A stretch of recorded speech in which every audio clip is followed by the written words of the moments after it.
Hi ಸ್ನೇಹಿತರೆ, ನಮಸ್ಕಾರ. Welcome back to Rudra study channel. Hope you all are fantastic. ಸ್ನೇಹಿತರೆ, ಒಂದು ಇಂಪಾರ್ಟೆಂಟ್ ಅಪ್ಡೇಟ್. ಎಸ್, ನಮ್ಮ ವಿಲೇಜ್ ಅಕೌಂಟ್ ಆಫೀಸರ್ ಏನು ವೇಟ್ ಮಾಡ್ತಾ ಇದ್ವಲ್ಲ ನಾವು, ನೋಟಿಫಿಕೇಶನ್ ಔಟ್ ಆಗಿದೆ. ರೈಟ್.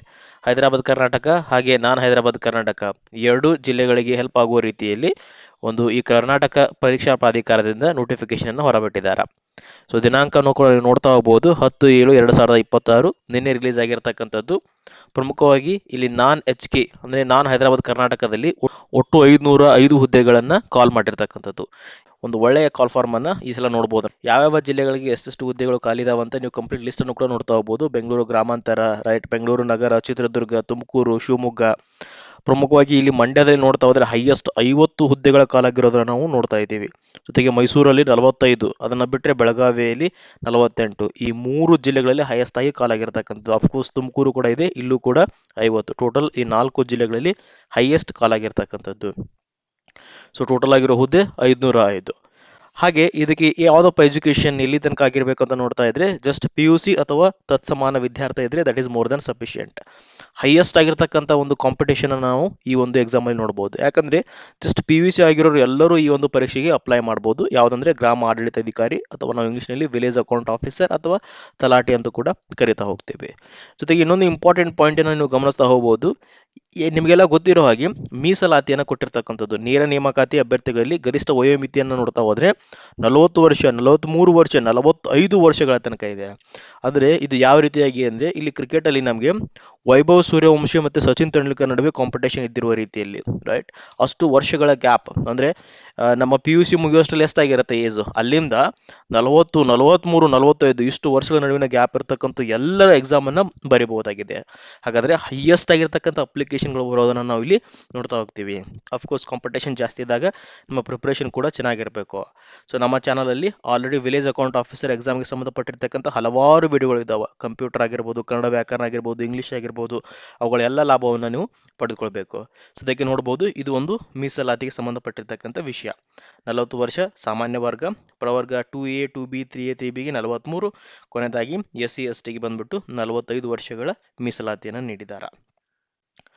ಸೊ ಯಾವೆಲ್ಲ ಡೇಟ್ಸ್ ಇಂಪಾರ್ಟೆಂಟ್ ಇಲ್ಲಿ ನೋಡ್ಬೋದು. ಆನ್ಲೈನ್ ಮುಖಾಂತರ ಅರ್ಜಿಯನ್ನು ಸಲ್ಲಿಸುವ ದಿನಾಂಕ 11/7/2026 ಸ್ಟಾರ್ಟ್ ಆಗ್ತದೆ.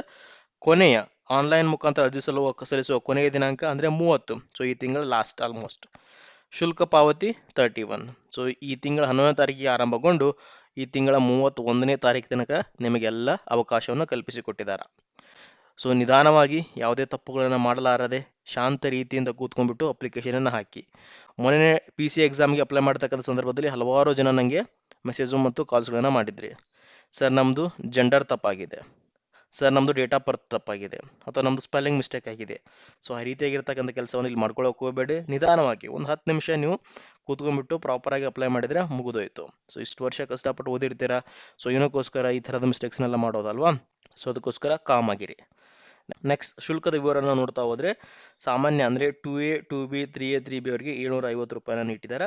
SC ST ಅವರಿಗೆ ಬಂದ್ಬಿಟ್ಟು 500 ರೂಪಾಯಿ, ವಿಶೇಷ ಚೇತನಿಗೆ ಬಂದ್ಬಿಟ್ಟು 250 ರೂಪಾಯಿಗಳ ಒಂದು ಮೊತ್ತವನ್ನು ಇಟ್ಟಿರ್ತಕ್ಕಂಥದ್ದು. ನೆಕ್ಸ್ಟ್ ಇಂಪಾರ್ಟೆಂಟ್ ಮಾಹಿತಿ, ಪರೀಕ್ಷಾ ದಿನಾಂಕ. ಆಲ್ರೆಡಿ ಅವರು ಪರೀಕ್ಷಾ ದಿನಾಂಕವನ್ನು ಕೂಡ ಅನೌನ್ಸ್ ಮಾಡಿದ್ದಾರೆ. ಪತ್ರಿಕೆ 1 ನಿಮಗೆಲ್ಲ ಗೊತ್ತಿರೋ ಹಾಗೆ ಈ ವಿಲೇಜ್ ಅಕೌಂಟ್ ಆಫೀಸರ್ ಎಕ್ಸಾಮಲ್ಲಿ 2 ಪತ್ರಿಕೆ ಇರುತ್ತೆ, ಪತ್ರಿಕೆ 1 ಹಾಗೆ ಪತ್ರಿಕೆ 2.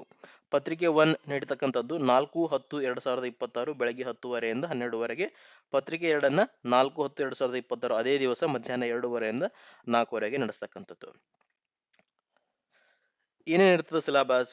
ಸೊ ಪತ್ರಿಕೆ 1ನಲ್ಲಿ ಸಾಮಾನ್ಯ ಜ್ಞಾನಕ್ಕೆ ಸಂಬಂಧಪಟ್ಟಿರುವ ವಿಷಯಗಳು, ಪ್ರಮುಖವಾಗಿ ಪ್ರಚಲಿತ ಘಟನೆಗಳಿಗೆ. KA ಎಕ್ಸಾಮ್ ನಡೆಸ್ತಾರೆ ಅಂದರೆ ನಮ್ಮ ಮೈನ್ ಫೋಕಸ್ ಅದರ ಮೇಲೆ ಇರಬೇಕು, ಕರೆಂಟ್ ಅಫೇರ್ಸ್ ಮೇಲೆ ಇರಬೇಕು. ಅದಕ್ಕೆ ಸಂಬಂಧಪಟ್ಟಿರೋ ಪ್ರಶ್ನೆಯನ್ನು ಅವ್ರು ಕೇಳ್ತಾರೆ ಜಾಸ್ತಿ. ಜೊತೆಗೆ ನೆಕ್ಸ್ಟ್ ದೈನಂದಿನ ಗ್ರಹಿಕೆ ವಿಷಯಗಳು, ಭಾರತ ಸಂವಿಧಾನದ ಸ್ಥೂಲ ನೋಟದ ವಿಷಯಗಳು, ವಿಶೇಷವಾಗಿ ಕರ್ನಾಟಕಕ್ಕೆ ಸಂಬಂಧಿಸಿದ ಭಾರತದ ಇತಿಹಾಸ, ಕರ್ನಾಟಕಕ್ಕೆ ಸಂಬಂಧಿಸಿದ ಭಾರತದ ಭೂಗೋಳ, ಹಾಗೆ ಪಂಚಾಯತ್ ರಾಜ್ಗೆ ಸಂಬಂಧಪಟ್ಟಿರೋ ಪ್ರಶ್ನೆಗಳನ್ನು ಕೂಡ ಕೇಳ್ತಾ ಹೋಗ್ತಾರೆ. ಸೊ ಎಲ್ಲವನ್ನು ಕೂಡ ನೀವು ಕಲಿಬೇಕು. 100 ಟೋಟಲ್ ಕ್ವಶನ್ಸ್, 100 ಅಂಕ, 2 ಗಂಟೆ. ಆದರೆ ಎರಡನೇ ಪತ್ರಿಕೆಯಲ್ಲಿ ಸಾಮಾನ್ಯ ಕನ್ನಡ, ಸಾಮಾನ್ಯ ಇಂಗ್ಲಿಷ್, ಕಂಪ್ಯೂಟರ್ ಜ್ಞಾನ, ಈ ಮೂರದ್ರ ಬಗ್ಗೆ ನನ್ನ ಚಾನಲಲ್ಲಿ ಹಲವಾರು ವಿಡಿಯೋಗಳಿದ್ದಾವೆ. 100 ಪ್ರಶ್ನೆ, 100 ಅಂಕ, ಇದು ಕೂಡ 2 ಗಂಟೆ. ಇದು ಇಂಪಾರ್ಟೆಂಟ್ ಪಾಯಿಂಟ್, ನೆಗೆಟಿವ್ ವ್ಯಾಲ್ಯುವೇಷನ್.